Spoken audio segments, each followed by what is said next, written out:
Hey guys, welcome back to another video. Today I'm actually really excited to bring you this video because I've been training in preparation for the Peachtree Road Race that I'm sure many of you guys know. But in order to get prepared for this, I've been having to do a ton of running. I can't just sit on a treadmill. I'm way too ADD to be able to actually sit in one place and just stare at the wall and keep on going on. It's terrible. And there are too many great places in Atlanta to go out and actually see, whether you're getting out of the city or whether you're inside the city itself. There are just too many good places to go out and have a run or a hike or even just get out and clear your mind. So today, guys, I want to bring you 5 different places that are great escapes for life is just giving you too much and you just need to take a breath and get outside. So without further ado, let's get into the video. So number 1, and I really like this one. This is one of my favorites. It is called Big Creek Greenway up in Roswell, and it goes all the way up into Alpharetta, even past Lake Windward. Way up there, you're almost getting even into the Cumming area. It's a very long trail actually, and the only thing that sucks now is that it's actually under construction. So a lot of the boardwalk you're not able to actually go on right now because they just allocated funds, but they're in the process of building. It's probably going to take about a year, so there's a lot of stuff being done to it right now. But other than that, there's a lot of other areas that are actually really nice in it. There's a lot of really nice paved areas and not even just like asphalt on the ground. Like, they have lines, they're usable with bikes. It's a really nice area in general, and it has a very long extension. It goes all the way from Roswell, Holcomb Bridge, all the way up to, I think, McFarland. So if you can go that far, by all means, have a great time there. But let's get on to number 2 now. Starting off with number 2, I can't have a list without this one, and actually, I don't even know if I want to talk about that much just because there's a million different videos out there, and it is, of course, the Beltline. From Piedmont Park to West Midtown to Pittsburgh to Buckhead, it goes, you're pretty much everywhere, all over Atlanta. It's like a mini 285 where people can walk on, and of course there's paved sections, there's unpaved sections, there's sections with shops, there's sections in nature. You're pretty much getting everything as far as like an all-round area to go on a run or a bike or just even walk around and clear your mind.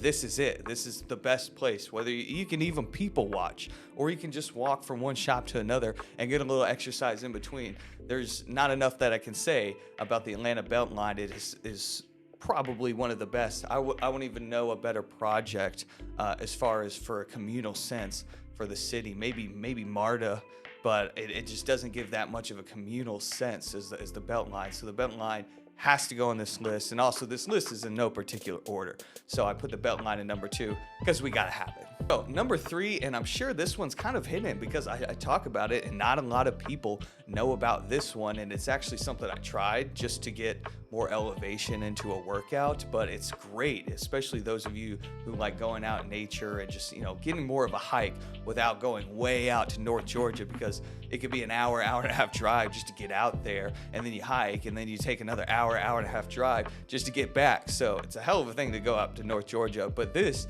is just by Truist Park. It's right pretty much on the northwest side, right in the corner of the perimeter of 285. So really easy to get to, and it has a ton of trails. It winds all through. There are different little satellite trails branching off the main one. The 2 parks basically like collide into each other.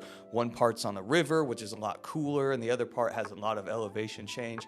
This is an incredible place to go if you really want to get out into nature, or if you really want to test yourself and get those legs burning and get some extreme elevation change. Not too extreme, but you'll definitely feel it. It's a hell of a thing to do if you're running. So for number 4, and I'm pretty sure the longest one on the list, I'd have to check the Beltline, but the simple fact that the Beltline isn't really completed, and also there's all these different sections of it, and it's not really this one like homogeneous thing. I would say the Silver Comet Trail is the longest one that is on this list. It's like over 60 miles. I'm pretty sure even satellite trails of it go all the way into Alabama. So as far as one continuous trail, the Silver Comet Trail is amazing. So if you're really big into biking, it's a pretty simple thing. Obviously, you just go straight and go. And you know, people who are high endurance athletes can probably even accomplish the Silver Comet Trail and maybe even back. if that's what you're into. But it's a great trail for biking. Obviously, it's great for running, and it's pretty much just everything in between. So for last and certainly not least, we have Riverside Park here in Roswell. I love this place so much, especially in the summer months when you're training for that Peachtree Road Race. And people say, why? Like, it's out of the city, you got to go out to it. My office is in Roswell, so I have no problem coming out here and after work going on a long, extensive run along the side of the river.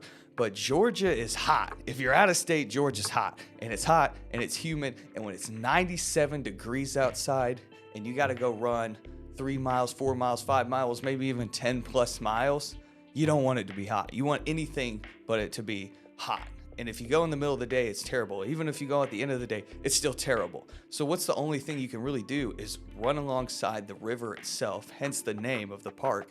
And it really, I mean, lowers probably the air temperature, I'd say 10 to 15 degrees. It is significantly cooler when you're by the river. If you just walk by it, you'll feel that cold air hit you, and it makes you, I mean, I'm sure someone could do this, go on the Beltline and run in 95-degree weather, and then go, you know, the next day or something onto Riverside Park and run alongside that and have that 95-degree weather, hot, humid, and I bet you that second day you're gonna do a lot better, because we all do better in high effort things when it's a lot cooler. It's just tough to do it, and I think it's a great park, especially if any of you guys are training. But other than that, I mean, it's great. It has a boardwalk, it's paved, there's a lot of people to go and watch, there's a lot of things to see. You have the river, you can even swim in it. It's a hell of a place just to be outside of doing any kind of exercise and hating yourself by doing all the running that we're talking about.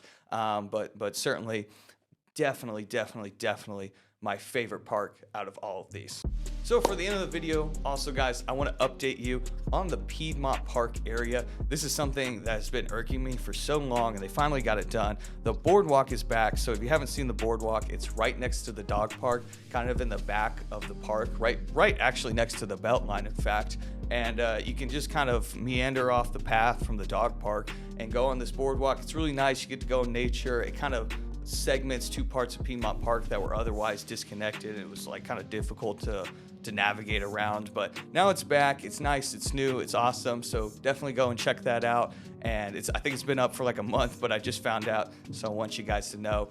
But thank you guys so much again for watching. If you could like and subscribe, it helps the channel out so much to just get out there and reach more people in the Atlanta area and let you guys know, keep you updated with everything that's going on. And I'll catch you around next time.